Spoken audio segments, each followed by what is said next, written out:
Hello students and welcome back to my English class. बच्चों, जैसा कि आप जानते हैं, हमने अपने लास्ट सेशन में द आउटसाइडर ये पोएम पढ़ी थी। द आउटसाइडर ये पोएम एक जो है हैंडीकैप पर्सन के लाइफ पे आधारित पोएम थी कि वो क्या क्या चीजें सहता है और लोग उसके साथ कैसा व्यवहार करते हैं, उससे कैसा महसूस होता है। आज हम इसी पोएम के एक्सरसाइज पार्ट को देखने वाले हैं। तो आइए देखते हैं द आउटसाइडर पोएम के एक्सरसाइज पार्ट को। तो बच्चों, सबसे पहले आज हम देखते हैं true false. State whether the following statements are true और फॉल्स। हमें बताना है कि यहाँ जो स्टेटमेंट्स लिखे हैं सही है या गलत है। The speaker is unable to move his limbs. Speaker जो है यानी कि जो व्यक्ति जो बोल रहा है कविता, वो अपने लिम्स यानी कि पांव को हिलाने डुलाने में अक्षम है, वो नहीं कर सकता। तो ये ट्रू है, ये बात बिल्कुल सही है, true. The speaker is mentally challenged. कह रहे हैं कि स्पीकर जो है मेंटली यानी कि दिमागी तौर से विकलांग है। तो फॉल्स, वो शारीरिक रूप से फिजिकली चैलेंज्ड है, he is not mentally challenged. He can perform simple task. वो जो सिंपल टास्क होते हैं वो कर सकता है, ये भी फॉल्स है। वो साधारण टास्क भी नहीं कर सकता, कुछ साधारण से काम भी अपने नहीं कर सकता। He desires to be treated equally by others. वो ये चाहता है, उसकी इच्छा है कि लोग उसे ये जो है इक्वल समानता का दर्जा दे, समान व्यवहार करे दूसरे उससे, ऐसा वो चाहता है। तो ये ट्रू है, ये ऑप्शन भी ट्रू है। इस तरह से हमारे ट्रू फॉल्स हो गए। अब आइए देखते हैं थिंक एंड राइट, यानी कि सोचो और बताओ। Take the most appropriate options that complete the following statements and give reasons in favour of the option selected. बताना है कि कौन सा ऑप्शन सबसे सही है। The speaker is expected to. Speaker से ये आशा की जाती है, अपेक्षा की जाती है कि, क्या आशा की जाती है? टू कंप्लेन, कि वो शिकायत करे। To share his grief with others, कि वो अपने जो दुख है वो दूसरों के साथ साझा करे। या टू मेंटेन हिज साइलेंस, या वो अपनी जो चुप्पी है उसको बरकरार रखे। तो फर्स्ट ऑप्शन क्या है इसका answer? The speaker is expected to maintain his silence. उससे ये अपेक्षा की जाती है कि वो हमेशा चुप रहे। सेकंड है the speaker is eager to. Speaker जो है चाहता है, क्या चाहता है? Have someone to guide him. वो चाहता है कि कोई आए और उसको गाइड करे, उसका मार्गदर्शन करे। या फिर second option, to express his thoughts and feelings. वो चाहता है कि वो अपने जो विचार हैं, अपने जो भावनाएं हैं, उसको वो व्यक्त कर सके। या फिर third option, dispel his fear of immobility. या फिर उसका जो डर है इमोबिलिटी का, यानी कि वो जो यहाँ से वहां जा नहीं सकता, इस तरह का जो उसका डर है, उसको वो हटा दे बिल्कुल। तो उससे क्या आशा की है? Speaker is eager to express his thoughts and feelings. ये इसका सही ऑप्शन है, वो चाहता है अपने को व्यक्त करना। और लास्ट है इसमें, the speaker is grieve on account of. Speaker जो है दुखी है, किस वजह से? The behaviour of others towards him, कि जो लोग, बाकी के लोग उससे जो व्यवहार करते हैं उसकी वजह से। हिज डिसेबिलिटी, वो जो डिसेबल है, कुछ काम करने में अक्षम है, उसकी वजह से वो दुखी है। या फिर हिज इंफीरियोरिटी कॉम्प्लेक्स, अपनी खुद की हीन भावना की वजह से दुखी है। तो करेक्ट ऑप्शन क्या है? वो दुखी है क्योंकि लोगों का जो व्यवहार है उसकी तरफ, उसकी वजह से वो ज्यादा दुखी है, ज्यादा हर्ट है। तो ये तो हो गया हमारा जो है टेक द करेक्ट ऑप्शन। अब आइए देखते हैं word study. Fill in the blanks with suitable words from the box given below। यहाँ पे बॉक्स में कुछ वर्ड्स लिखे हुए हैं और हमें क्या करना है, हमें नीचे आप देख सकते हैं कि यहाँ पे एक जो है पैराग्राफ दिया है, सही सही वर्ड्स हर जगह हमें फिल करने हैं। वर्ड्स कौन से हैं? Free, special, ability, feelings, unable, person, physical, imagination and below. तो आइए देखते हैं और साथ में समझते भी जाएंगे वर्ड्स के meaning. I am a differently abled person. First में क्या आएगा? पर्सन।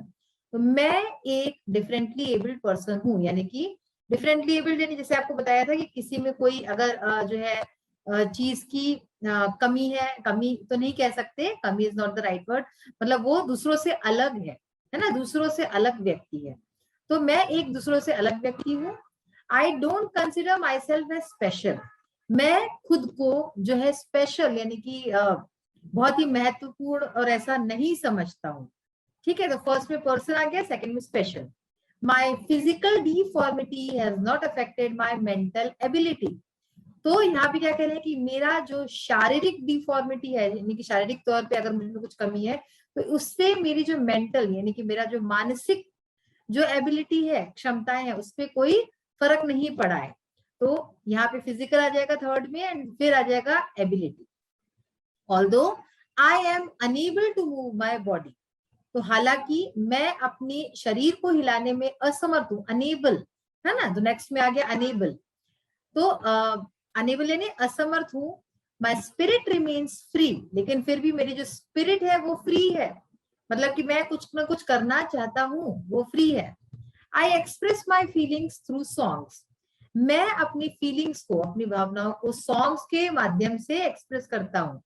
मैं अपने जो है मेरी भावनाओं को गानों के माध्यम से मैं व्यक्त करता हूँ।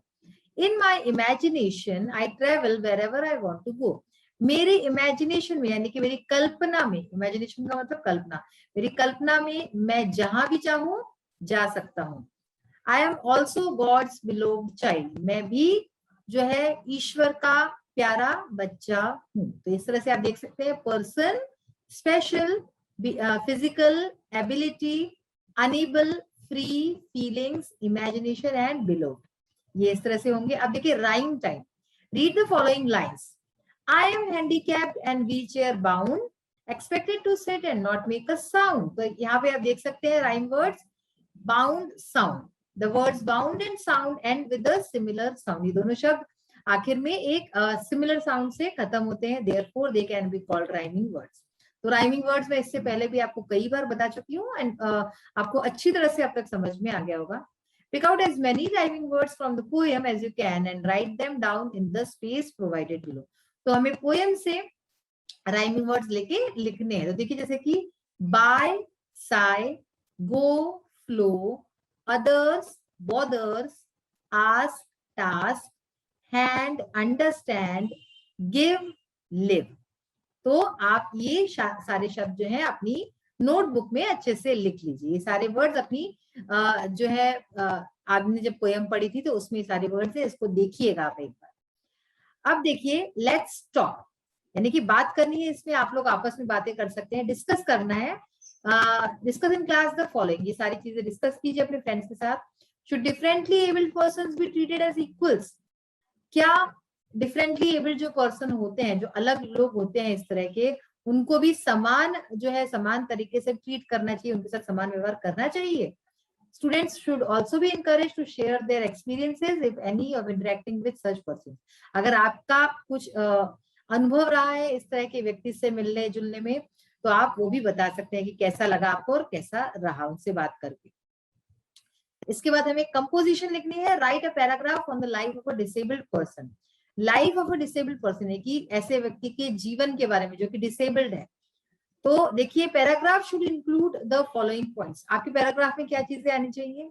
Nature of disabilities person suffer from, यानी कि किस तरह की डिसेबिलिटी से, किस तरह की विकलांगता से व्यक्ति जो है सफर कर रहा है। व्हाट प्रॉब्लम्स दे फेस, क्या कठिनाइयों का सामना उनको करना पड़ता है। व्हाट सपोर्ट दे नीड, उनको क्या मदद की जरूरत पड़ती है, क्या सपोर्ट लगता है। हाउ पीपल ट्रीट देम, लोग उनसे कैसा व्यवहार करते हैं। Responsibility of the society towards them, और समाज का क्या उत्तरदायित्व है उनके प्रति। तो आइए ये सारी चीजें अब हम देखते हैं कि इनको किस तरह से लिखना है।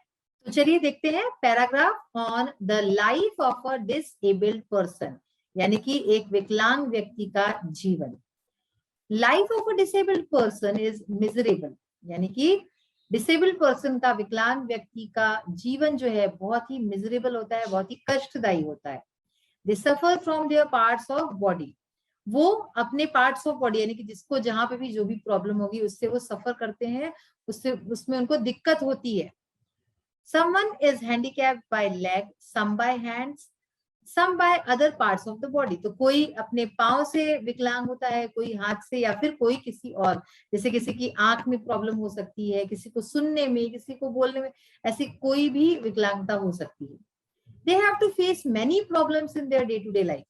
तो उनको कई सारी समस्याओं का सामना करना पड़ता है अपनी रोजमर्रा की जिंदगी में। They need our emotional support and love। उनको हमारे भावनात्मक सपोर्ट की और प्यार की जरूरत होती है। But people treat them as outsiders and ignore them। लेकिन जो है लोग क्या करते हैं, अक्सर उनके साथ आउटसाइडर्स यानी कि कोई बाहरी व्यक्ति है समाज का, ऐसा व्यवहार करते हैं और उनको इग्नोर करते हैं, उनको उनकी तरफ ध्यान ही नहीं देते. So it is the responsibility of the society to accommodate them with the rest of the world and make them comfortable. तो इसलिए ये समाज की हमारी जिम्मेदारी है. हम भी समाज में ही आते हैं ना, हमसे ही तो समाज बनता है. तो समाज की जिम्मेदारी है, हमारी जिम्मेदारी है कि हम उनको accommodate them with the rest of the world. बाकी की दुनिया से भी हम उनको एकोमोडेट कराएं, यानी कि उनको एक जैसा व्यवहार करें और मेक देम कंफर्टेबल, और उनको जो है कंफर्टेबल फील कराएं. तो ये तो हमारा पैराग्राफ हो गया. आइए अब हम ट्रांसलेशन पार्ट को देखते हैं. Translate the following into English. Hindi में एक पैराग्राफ दिया हुआ है और हम इसको इंग्लिश में ट्रांसलेट करेंगे. कल मेरे साथ एक अद्भुत घटना घटी. तो we will go line by line, ठीक है ना. कल मेरे साथ एक अद्भुत घटना घटी, इसका क्या होगा, an amazing incident happened to me yesterday. ठीक है ना, कल यानी बीता हुआ कल. तो यस्टरडे मैं दफ्तर से लौट रहा था, अपनी बिल्डिंग में पहुंचते ही अंधेरा हो गया. तो इसका क्या होगा, I was returning from office. दफ्तर यानी office. I was returning from office. It got dark as soon as I reached my building. यानी कि जैसे ही मैं अपनी बिल्डिंग पहुंचा अंधेरा हो गया. It got dark as soon as I reached my building. Generator और लिफ्ट भी काम नहीं कर रहे थे. तो देखिए, the generator and the lift were also not working. मैं अंधेरे में किसी तरह सीढ़ी तक पहुंचा. I somehow reached the stairs in the dark. सीढ़ी जो होती है उसको बोलते हैं stairs. So I somehow reached the stairs in the dark. पहली सीढ़ी पर पैर रखने की कोशिश में मैं गिर पड़ा. तो देखिए इसका, trying to step on the first step I fell down. तभी किसी ने मुझे हाथ पकड़कर उठाया. तो देखिए, then someone grabbed me by the hand, यानी हाथ पकड़कर उठाया. Grab me by the hand. वह अनजान व्यक्ति मेरा हाथ पकड़कर ऊपर ले गया. तो देखिए, the unknown person took me upstairs. ठीक है ना. फिर है नेक्स्ट, 8वीं मंजिल पर मेरे फ्लैट के दरवाजे पर पहुंचकर मैंने उसे बारंबार धन्यवाद दिया.